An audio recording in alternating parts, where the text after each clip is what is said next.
हमारे यहाँ subject choose करने में बड़ी प्रॉब्लम है। कुछ मेजर इश्यूज आते हैं, उसकी एक वजह ये होती है कि आपको गाइडेंस नहीं मिलती। थैंक्स टू एसेट बुक, इस तरह के प्रोग्राम हमारे माशरे में और भी होने चाहिए। अमूमन क्या करते हैं, अपना जो सब्जेक्ट चुनते हैं वो ये देखते हुए नहीं चुनते कि मेरी क्या कैपेबिलिटीज है और मेरे क्या इंटरेस्ट है। ये सबसे बड़ा हमारा इशू है।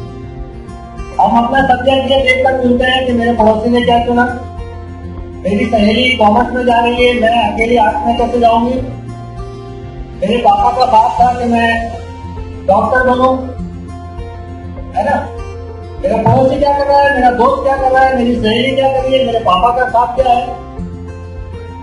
आप ये नहीं देखते हैं कि आपके अंदर जो इमेज कैपेबिलिटी है, देखिए अल्लाह ताला ने सबके अंदर कुछ ना कुछ खासियत रखी है, कुछ ना कुछ स्पेशलिटी रखी है।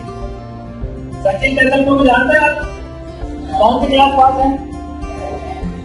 अगर वो 12 करते, बीएससी करते, एमसीए करते, एमएससी करते, एलएलबी करते, तो आज क्या उस मकाम पे होते जहां है? नहीं होते ना।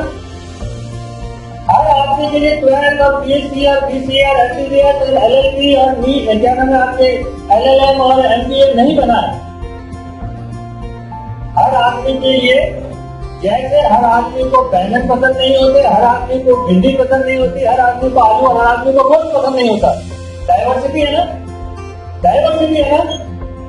ये माइनस की बात अगर आप समझ लें, आपको अपना इंट्रोस्पेक्शन करना पड़ेगा।